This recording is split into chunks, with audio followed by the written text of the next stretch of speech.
And here it is. This is what you need. On the left, you have some yogurt. It doesn't have to be a whole pint. Is that a pint or a quart? It doesn't have to be a lot. You're only going to need a quarter of a cup. And once you've made your yogurt, you can take your yogurt that you've already made and use that as the starter. Some people online will insist that you use yogurt starter, which is something that you buy dried in a packet. But why do you do that? You've got the bacteria you need in yogurt you can buy in the store very cheaply. Heavy whipping cream in the center, a gallon of milk, any kind of milk will do, and then something to steady your hand.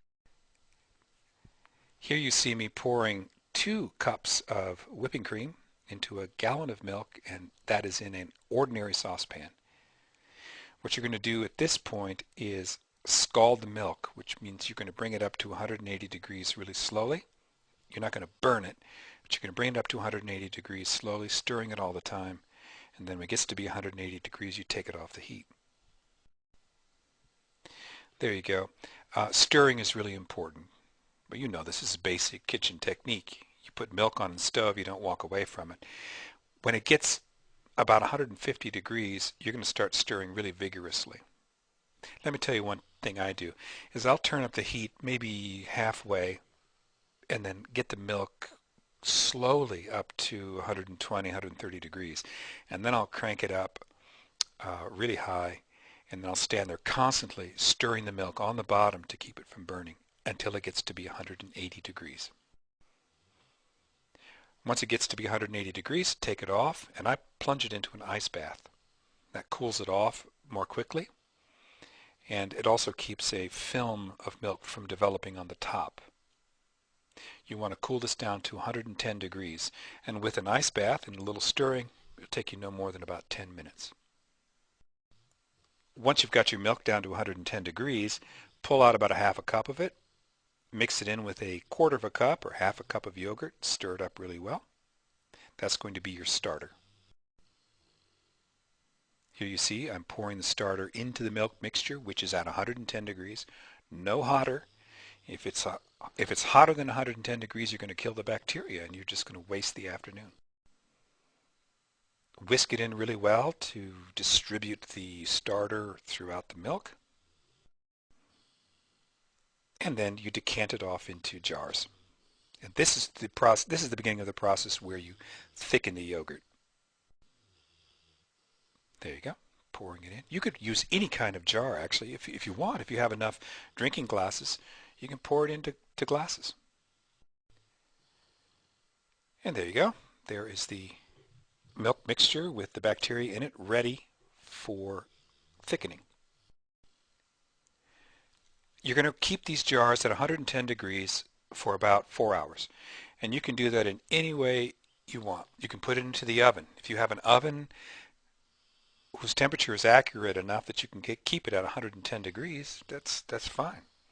What I do is I plunge it into this water bath in my canner, and then I make sure that the water stays at 110 degrees by turning the surface coils really low. And it seems to work. You're going to want to watch it constantly because unless you know that your stove is going to be 110 degrees at a certain setting, your temperature of the water could race off. I've had that happen before. You know, I thought I had it, 110 degrees, perfect. I went off and read a book, came back, and the water was 180 degrees, killed all of the yogurt, the bacteria, and that was it. So watch it constantly.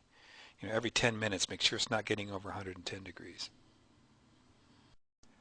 After 4 hours or so, this is what you'll have. It's a little bit difficult to see in this picture, but in the center of the jar, there's what looks like a bar of soap, and around it is a very thin layer of this whey of liquid.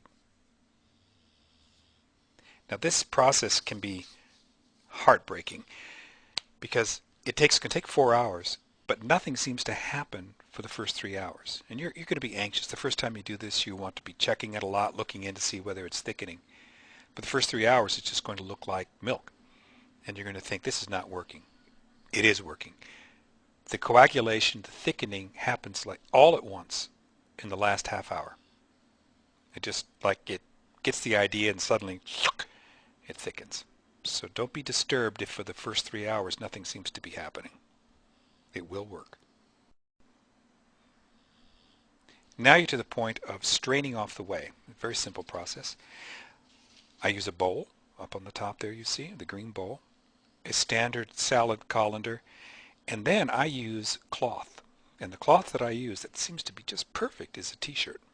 This is an old t-shirt that I've washed, obviously, and cut it into this strip that you see here. And there you see I'm pouring it into the t-shirt cloth that has been draped over the colander. Still pouring. And that's going to be your setup. Oh, I want to say one thing. Don't try to do this with cheesecloth. Cheesecloth has interstices that are too large for this.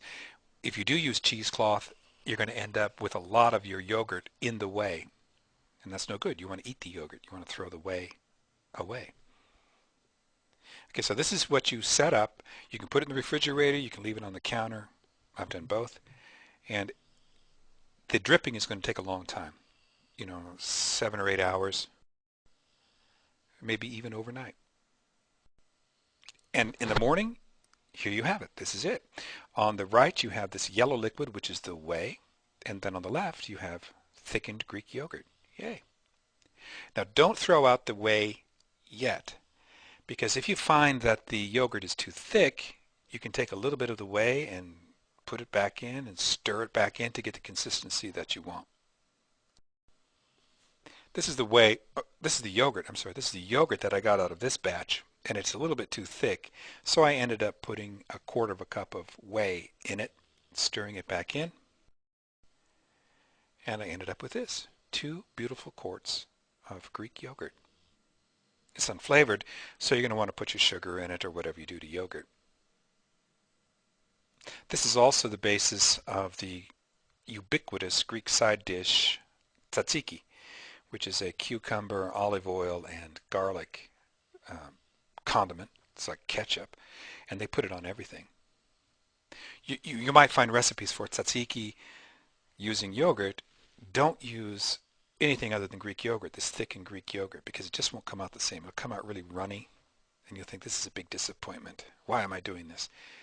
You're going to use this yogurt, so you can take, 1/2 cup of this or a cup and make tzatziki and have that ready to go.